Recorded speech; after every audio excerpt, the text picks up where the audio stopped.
Hi, I'm Chuck at 2MMRC, and today I'm gonna show a Spec Tamiya TT02 build. I race in Vancouver, Canada, and at the local indoor club, it's Overgeared Racing, and we use several, staple classes. First staple class we have is the Scale Spec, which is a 21.5 US GT.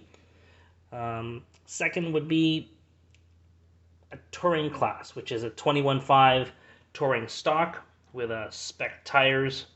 Um, Next would be a modified class. Again, it's similar but open motor. And then we have the Tamiya Spec class, which is a great way for people to get into the hobby. Everyone's going to run a Tamiya TT02. You're limited to Tamiya hop-up parts. Other than screws, you can use any screws you have or any screws that you want. I'm going to get the Phillips out of this car as fast as possible. It's full of Phillips and JIS. I'm going to get rid of those, and I'm going to use these button head screws, which use a 2mm head. Also, any type of bearings that will fit can go on the car. So I got these from a friend who got them from his sources. Alright, going through the car. You could use these tires, they're not too bad. It would be advisable to use the US GT tires, which you're allowed to use, but you're allowed to use these right out of the car. It's a very cost-effective way to get started and to get a grip on how you feel about the car and how you get a firm, starting point. Yeah. Bumper. Metal parts bag. Again, all of these plastic bearings and bronze bushings are going to be changed out with the bearings that I showed you. We've got the stock shocks, which are friction. Those are okay. You can use them. If you have access to Tamiya CVA, that's even better. And then the assortment of plastic parts. As you go, you can upgrade certain parts into aluminum parts if you'd like.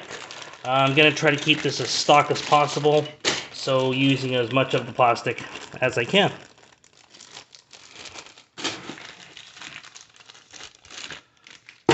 Tools I will use, again, my ever-popular dollar store cutting board, which has been repurposed into a setup board. I'll go through some of the hop-ups I plan on using. Shoulder screws to replace some of the Phillips head JIS shoulder screws.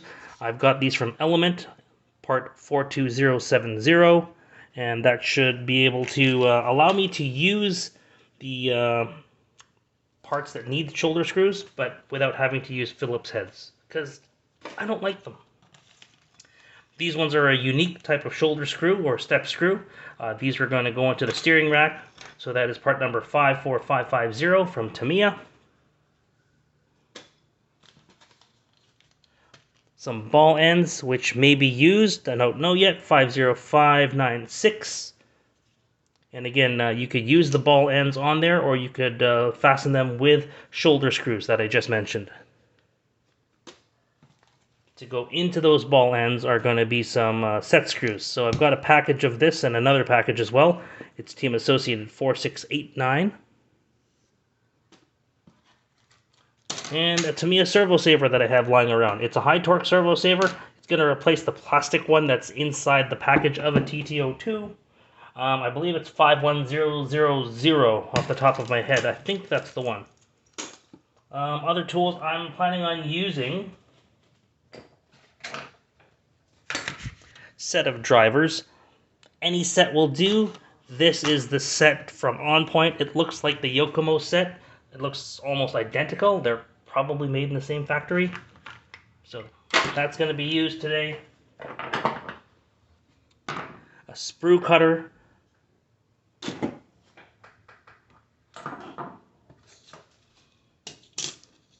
Verniers. Oh, can't forget this. Might use this for certain parts that need lubrication. I'm going to use very little lubrication on the gears. but I will definitely use this in the diff. It's well, it's not Tamiya putty, it's gravity putty, but yeah, it's basically something that can be used. It's just going to go inside the diff.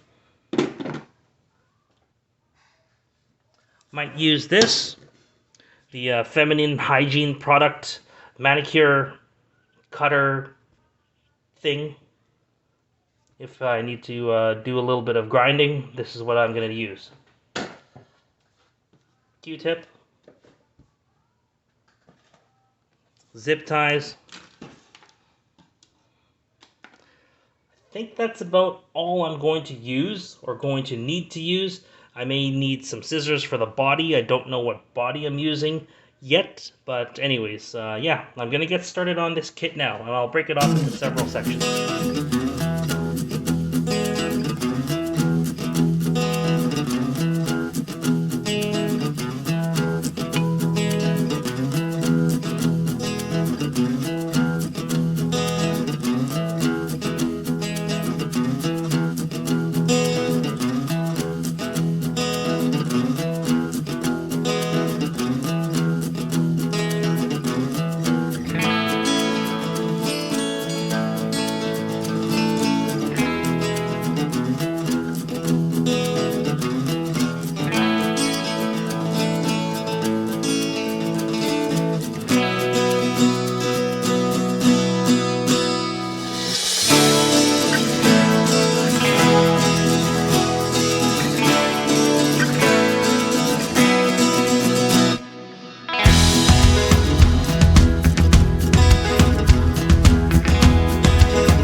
Alright, so we're now at the stage where the gearboxes have been built.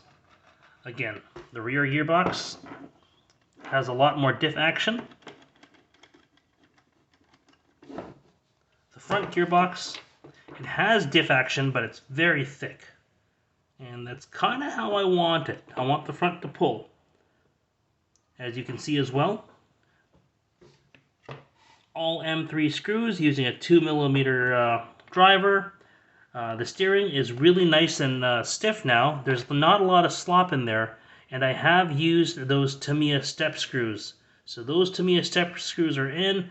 I didn't put the protective plastic bushing,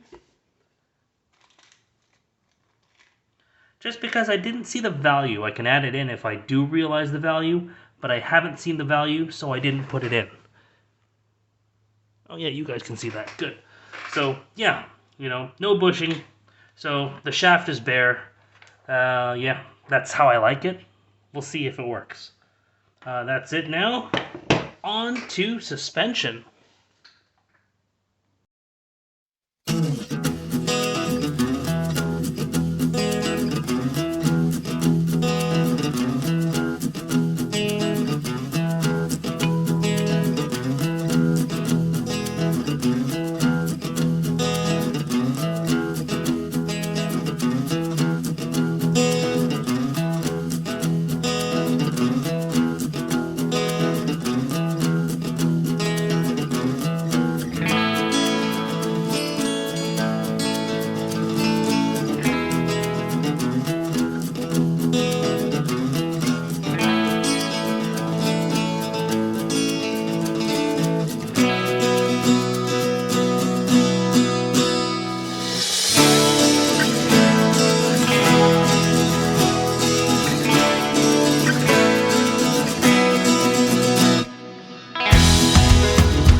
And here we are with the front suspension all completed. That's what it looks like from the bottom. That's what it looks like from the top. Couple things to note. There is a plastic spacer before you put those bottom screws in. Then there is a high cap bushing on the very top and a low cap bushing right here in the very bottom that has to be inserted as well before you lock everything down. Onto the back suspension, well, I'll put the bumper onto the front and that'll lock everything in, and then onto the back suspension. Suspension has been built. Talked about the front. One thing I didn't speak of is the links. So I did connect the links. Again, I'm using the threaded rod attached to those plastic Tamiya camber links. I believe the plastic links are 50596. And the threaded rod I'm using is a team associated set screw 4689. So links. And then the threaded rod. And again, these are connected with those Element RC shoulder screws. 1, 2, 3, 4. I've also used 5, 6. And then I will use them on the shocks as well. So you might need 2 or 3 packs of those Element RC screws. You'll need at least 1 pack of these team associated set screws. The rubber O-rings, I actually only put them on the inside. I didn't require them to take out the slop on the outside. So O-rings on the inside, O-rings on the inside. And that's all that was needed. On to the shocks. I'm going to do torn as to whether I'm going to build the friction shocks or if I'm going to install CVAs. Let's find out. So as I attached the rear bumper, I did forget to mention that in attaching the bumper, I did use a couple of countersink screws. So those are stainless steel countersink screws with, they'll utilize a 2mm driver. So again, no more Phillips. The only Phillips head screws that are currently going to be used are these hinge pins in the back. These hinge pins are Phillips head / JIS. Those are going to be utilized. Now, while I have you looking at the rear suspension, again, just like the front, where we put the spacer at the bottom to create, lower roll center by jacking up the suspension, we're doing the same thing with the back here. We're going to use the high suspension mount, which means that the carrier is turned upside down. If you did it the other way, the carrier would be in the low position, which would raise the roll center. So we're lowering the roll center by jacking everything up. The rear is jacked up, the front is jacked up. There's not a lot of tuning options in terms of roll center. That is pretty much the one that's going to be used, which is, again, to jack up your carriers. What else here? Did I tell you that the links that I have, they're about 40mm? Yeah, using my vernier. That's 40mm using the Tamiya link with the team associated set screw put together with the Element shoulder screws. Again, I'm trying to use as many parts that are locally available. You are more than welcome to go ahead and buy some Japanese lightweight screws. It'll take a while to get here. You could literally walk into a store today, order them, and you'll get them either that very same day or in the next day or two because they're available locally. So yeah, that was the one thing I forgot to mention about suspension. On to the next stage. Found a camera angle that works, so yay, that's really good. Okay, these friction shocks, yeah, I mean, they work, but there is zero dampening. So as soon as it compresses and releases, it just goes right back. We want some dampening. We need to slow that down. So what I've come up with is to use a thick type of grease. There's a couple that are available. I mean, we can even use the one that came in the package, which is Tamiya grease. I don't like this stuff. I mean, it's not bad, but there's better stuff on the market, such as Tamiya anti-wear grease or green slime. In this case, I'm going to use the green slime because I know it's readily available at just about any hobby store. So, what we're going to do with that friction shock, okay, to prevent this quick pogo, what we're going to do is we're going to put a nice amount of green slime on the inside of this. See if I can show you.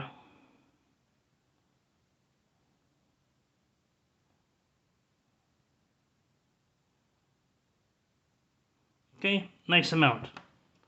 Then we're going to put a little bit of it on the ring of that friction shock.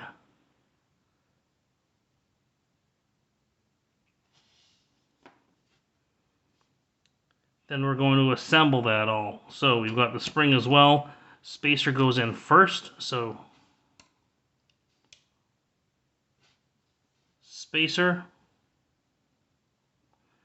And then we put in the friction piston.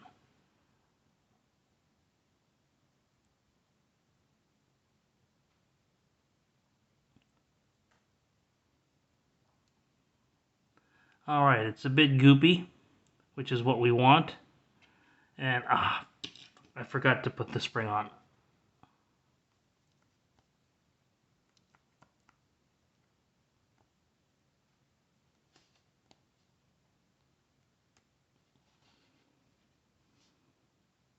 Okay, there goes the spring, and then we put the friction piston into the hole. Should be able to twist. And there we go.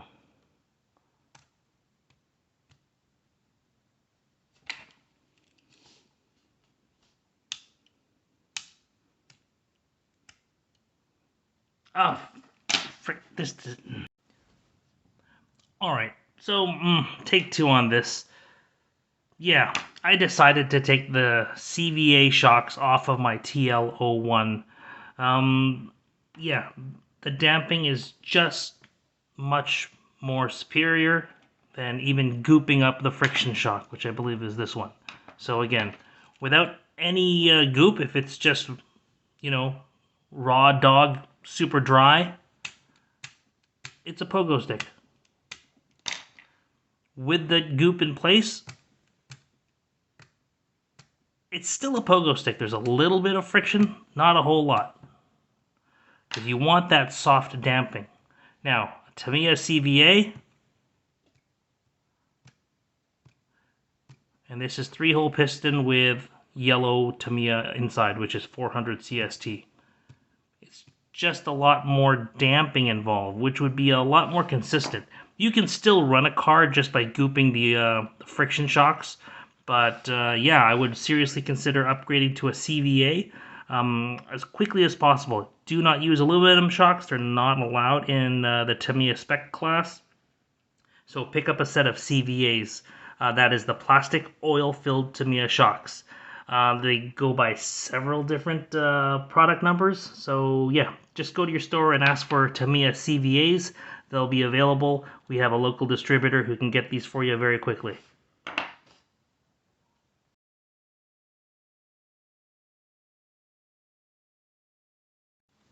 Now that the shocks are done, I'm going to show you a simplified way of breaking in a brushed motor. There's a lot of history on how to break in a brushed motor. All sorts of different things, but realistically, if you're doing this now in 2023, you probably don't have a motor break-in machine, a motor dyno, and all the fancy tools. So we're going to do this very cost-effective, very ghetto style. But it will be very effective. What you'll need is a battery pack, your receiver, and a speed control. And it doesn't have to be the speed control you're going to use. In this case, it's a vintage 25-year-old Rooster and a 20-year-old NiCad pack. I put the servo in just to complete the circuit so that my remote would properly work. I'm using an old Unicorn. It's a FlySky GT2. Nothing fancy. But what I'm going to do here now, okay, is...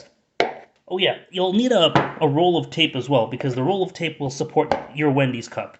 The Wendy's cup is important because that shows up nice on the camera.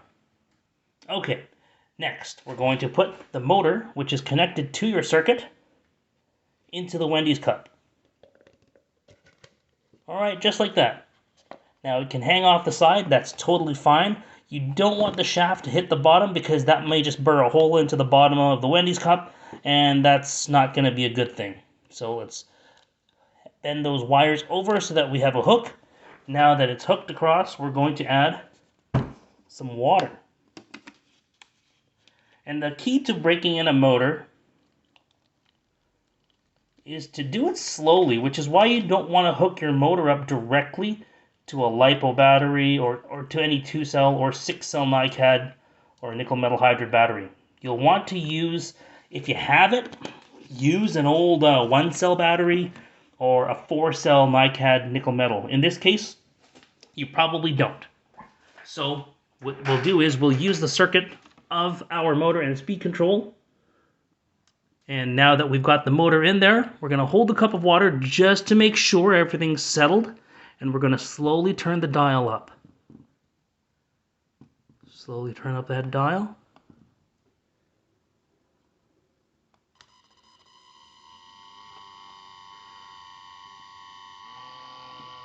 There we go.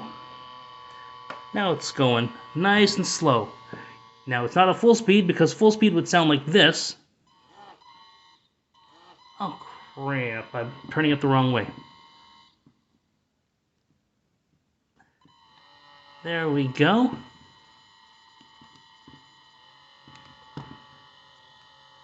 Just like that.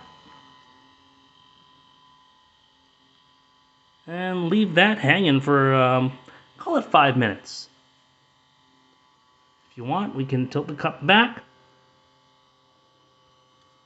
so that you get a good picture of Wendy's face and how the motor's turning.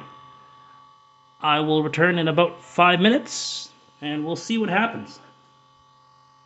Okay, it's been about 5, maybe 6 minutes. I've now turned down the trim on my throttle for the remote, and I'm going to remove the motor from the Wendy's cup.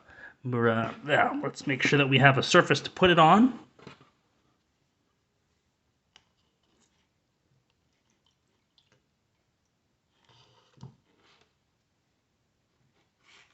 There we go.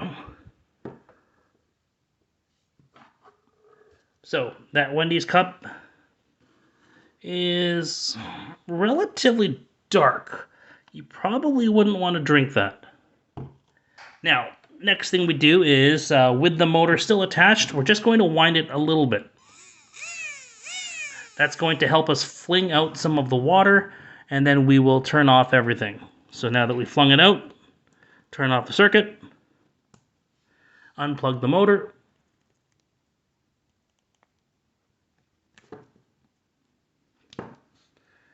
we are then going to wrap the motor in a rag and whack the rag. Whacking the rag will get all the water out of that motor. Because you do not want any water lying around. At this point in time, I don't recommend that you spray the motor with anything, because I've been told in the past, stuff like WD-40 or 3-in-1 spray tends to get in between the brushes and the commutator. So just whack it. Alright, now what you're going to do is you're going to put a drop of oil. Not just yet, but give this a little bit of time to dry, and then once it dries, you're going to put a drop of oil. In this case, I'm going to use the good old Tamiya yellow. 1 drop on this bushing, and 1 drop on that bushing. And that's essentially a very basic way, fundamentally sound way of breaking in a brushed motor. This will give you potentially maybe 4% more than simply taking it out of the wrapper and slapping it on. And in spec racing, 4% is very good.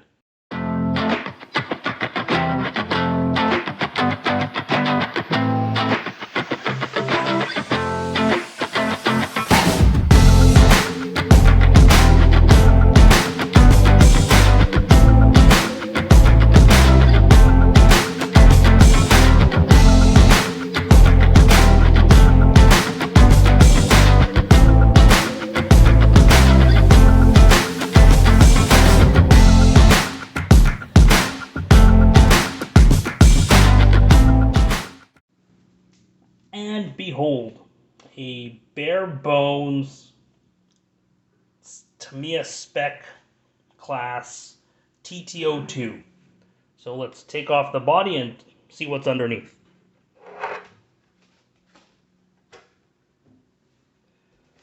Alright, TT02. So,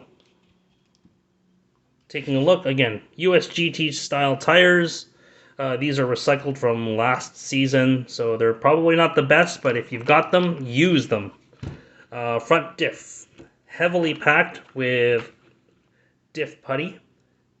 It turns, but not very softly, so that's good. You want that so that you can pull yourself out of the corners.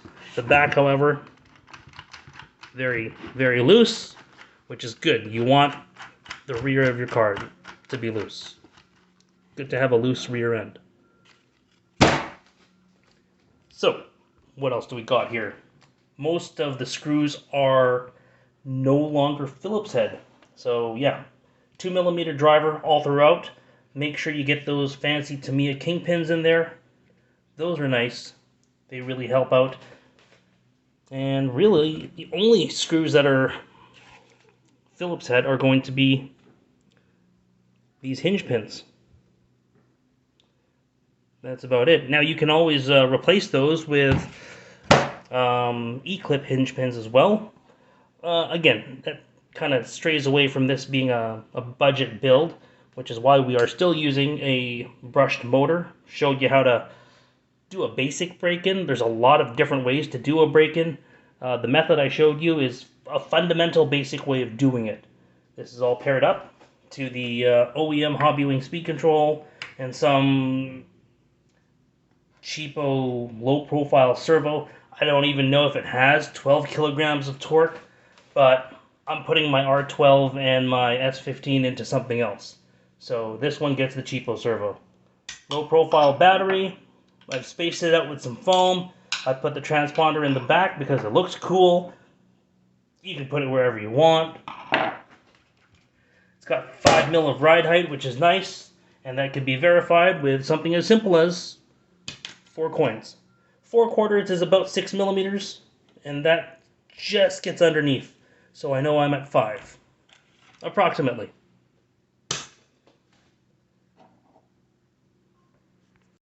Let's now turn on the car and see how it sounds and how it reacts.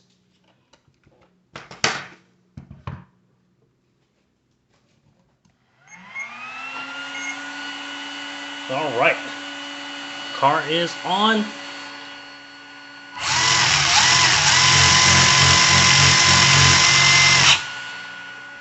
Seems to be running well. It's got dual fans, which keeps that silver can brush motor cool.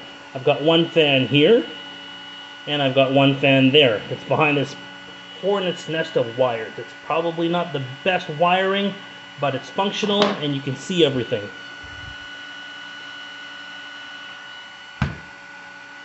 Alright, again, having the element shoulder screws here, here, here, and on all the shocks really helps out. Inside the shocks, again, it's going to be Tamiya yellow oil, nothing too fancy. You will notice that the shocks are slightly angled outwards. They're not straight down, they're angled out slightly. And that's in the front and in the back. putting those spacers on there. Whether that's going to help the car, I don't know, but it looks pretty cool.